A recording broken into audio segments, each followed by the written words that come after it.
Assalamualaikum warahmatullahi wabarakatuh. Kami dari kelompok 7 akan membacakan materi tentang evolusi besar dunia dan pembentukan paham keindonesiaan.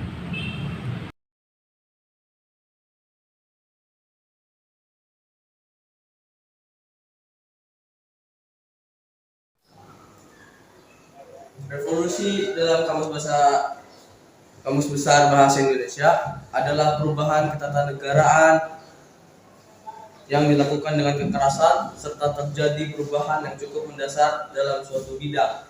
Secara umum, evolusi adalah suatu perubahan yang berlangsung secara cepat dan menyangkut dasar atau pokok-pokok kehidupan.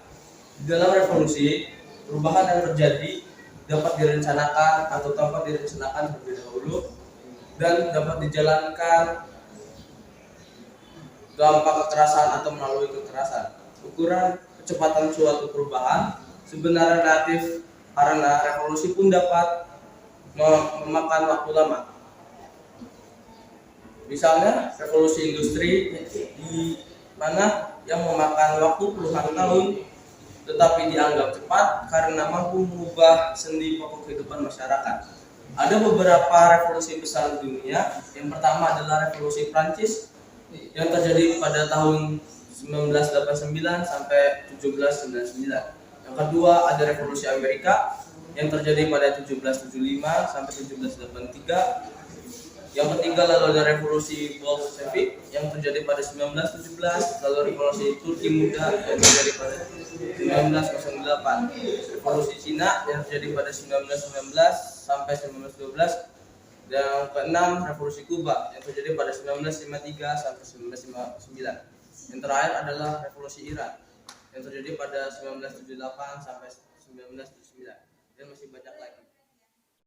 Dalam terjadi revolusi besar di dunia, ternyata beberapa revolusi di Indonesia dipengaruhi oleh revolusi dunia yang mampu mempengaruhi dalam mengubah perkembangan bangsa Indonesia yang di berbagai macam aspek.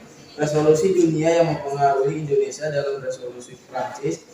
Revolusi Prancis lahir karena Raja Louis yang melakukan pengeluaran keuangan secara besar-besaran dan ketidakadilan politik dalam memilih pegawai. Pada 9 Juli 1789 dibentuklah badan yang bertugas merancang undang-undang, yaitu Dewan Nasional Constituante atau Assemblée Nationale. Pasca revolusi tersebut, bentuk negara Prancis berubah menjadi republik dan Napoleon Bonaparte terpilih menjadi pemimpin negara tersebut.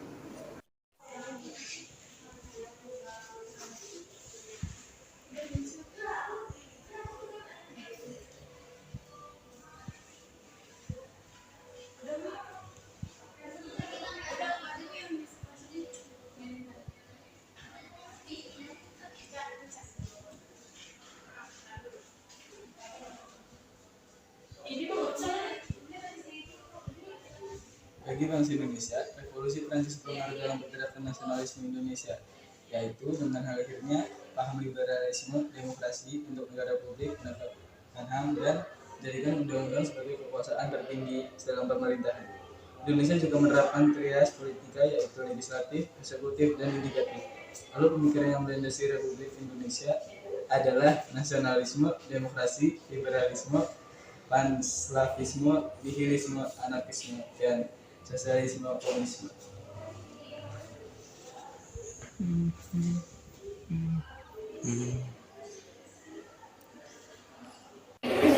Kopi terus sama daun kopinya bijinya ya.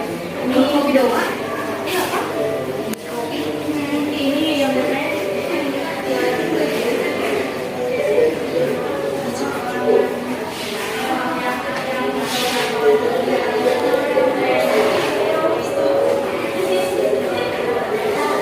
Pada zaman pergerakan nasional, bagi paham-paham baru bermunculan yang mendorong gerakan kemerdekaan bangsa-bangsa di Asia dan Afrika.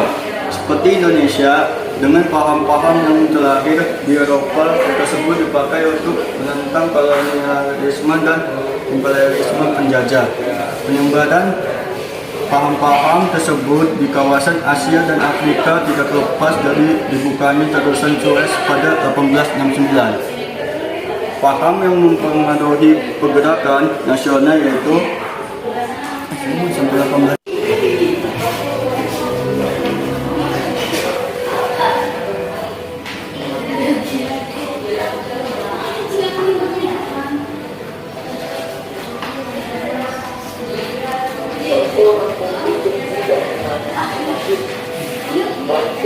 Paham yang mempengaruhi pergerakan nasional yaitu nasionalisme. Dalam Kamus Besar Bahasa Indonesia, nasionalisme adalah paham ajaran untuk mencintai bangsa dan negara sendiri.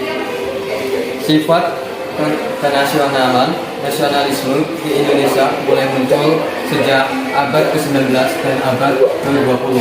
Awal kebangkitan nasionalisme di Indonesia berawal dari lahirnya Budi Utomo yang didirikan oleh Wahidin dan Sutomo. Kedua, sosialisme. Sosialisme mencakup banyak teori dari moderat yang berpandangan jika perusahaan umum dan sumber daya alam yang seharusnya menjadi milik negara.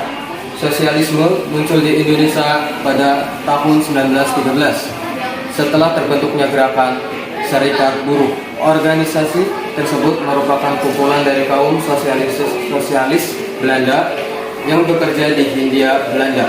3. Demokrasi. Demokrasi merupakan bentuk atau sistem pemerintahan yang seluruh rakyatnya turut serta pemerintahan dengan perantara wakilnya, pemerintahan rakyat.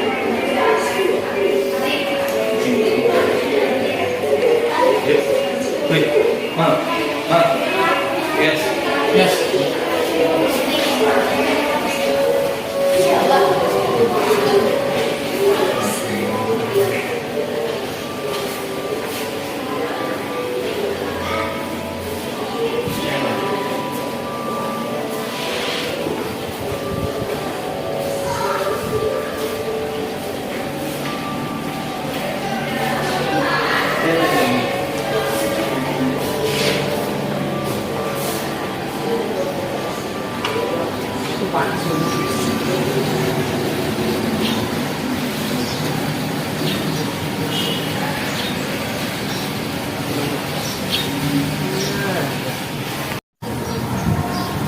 Sekian dari kelompok kami. Terima kasih.